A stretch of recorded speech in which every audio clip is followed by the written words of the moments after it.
I got disconnected. I was obviously hooked to the Wi-Fi of the house and got a little far from it. But I'm gonna flip these two right here around, just like to match the other side, which is not that hard to do at all. I can take this right here and flip it, just take that nut completely out of that one, and do it. I don't know if I'm gonna go over how to sand and polish the wheels. These are not Durabrights. Durabrights you do not have to sand; you could polish. They've got a clear coat on them. But the reason I do sand and polish my wheels, uh, well, number one, it looks good. Number two, you can notice any cracks and stuff like that in it. She's a little dirty. She needs a bath. But if it's changed these rear ends out, I was going to show you that too. You see how big them are. Them are 46,000 pound rear ends, 2 speed rear ends. Uh, got an auxiliary box on the transmission. It is not hooked up. It's works on. It's called a shift on the fly. Auxiliary box is 18 speed in the truck. Can technically be a 24 if you want to go that route. But these quarter fenders, I'll kind of show you.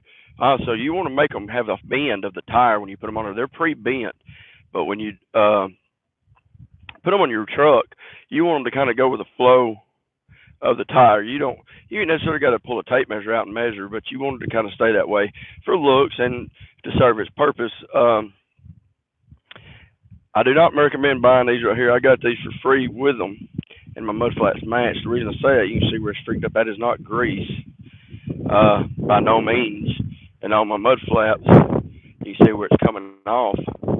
They're not real Peterbilt mud flaps. You can buy them at chrome shops and stuff like that. I don't highly recommend getting those due to the fact that they don't really last that long.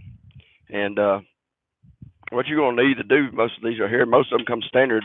This size is a 15/16 wrench, and then a 15/16 socket. I'm using a torque wrench on this one because I can get a little more of a bite, but I've got ratchets. This is the toolbox also. I was going to show you this. Me and trucking stuff was talking about this.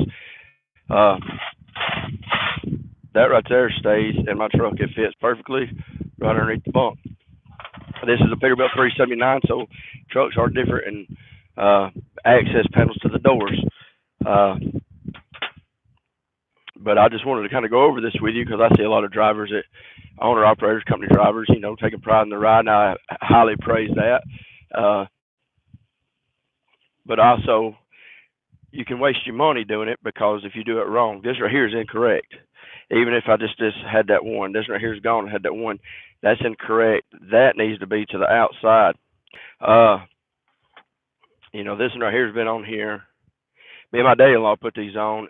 Bought them from Hannah Truck Stop in Amarillo, Texas. I highly recommend the place. Good people, good people.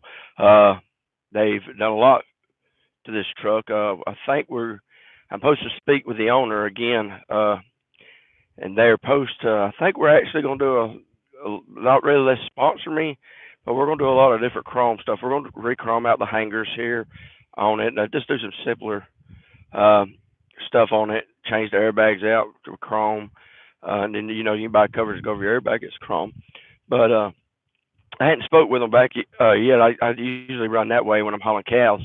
Let y'all know I've been running hopper bottom, and I'm thinking about even pulling a reefer for a little bit. That ain't me usually, but hey, it is what it is. But just a word of advice on how to do this. This is quarter fenders. They don't have to be. Just do all of them you can. This way they last longer when you got two different clamps on them. It might not look the best, but hey, when you're paying $500-600 for them, especially a set of Hodge bills like these, you ripping them off, that gets expensive. And but even if you run a 24s, 18s, whatever it may be, and if you look in your mirrors, you see a vibration, you only got one clamp on it. It don't take no time. Like I said, usually it's about a 15/16.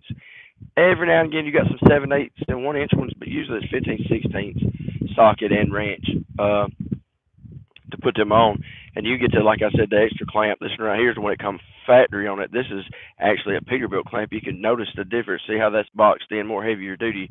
This is the factory Hodge built one. I got this actually from Peterbilt. I paid $2.99 a piece for these at Peterbilt. They're more heavy duty. You can tell by holding them. I could hold them for you and try to balance it out, but you wouldn't ever feel the weight or the thickness of the metal. And you can see it from the top how that and not really thicker, but how it's designed to where when you press it in, it's got that groove out. Where this one right here is more just ovaled and Uh, where you can see that one's tight and how it's walked like that, and that one's even. These are factory Peterbilt ones. You can get it for like $2.99, $5. I mean, it depends on where you go, price and market. And these is what comes factory on all your quarter fenders right here. Uh, like I said, these are Hodgebuilt. I'm not promoting Hodgebuilt by no means, and they haven't sponsored me, but Hodgebuilt I am here. If you would like to sponsor me, uh, I'll take all the sponsors I can get. I'm a working man. This is a working class truck.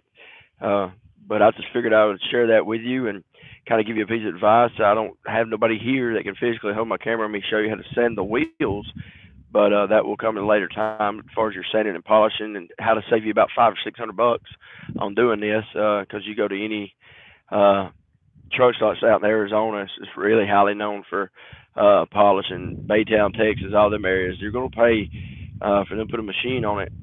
Uh, Florida also. I didn't mean to get sidetracked, but like Wildwood, Florida, and all that area, you're going to pay a pretty penny to get them polished.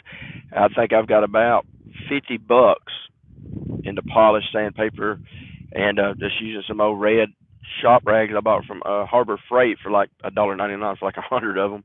Uh, you ain't gotta have memory, uh, or whatever they call them cloths. Microfiber, I think is what they call them. You ain't got to have that. You can water sand them down. Build your stages upon depending on the wheel. If it's pretty rough, start out with 1,000 grit, work to 1,200 or 1,500, and then from a 1,500 to 18 to 2,000 or 2,200. That's going to be your finishing out paper. Your high, wherever you're higher the number, sandpaper. The lower the number, the more. Or the less sand is in a square inch. That's how they do sandpaper. So if you got a 1,000 grit, obviously it's a little more coarse than a 2,200 or 2,000 or 1,500 grit. But I didn't mean to rant and rave. I'm at home finally. Beautiful day, by the way. You can kind of look. Ain't really. This is a light cloud, overcast, whatever you want to call it. I'm not a weatherman. I'm a truck driver.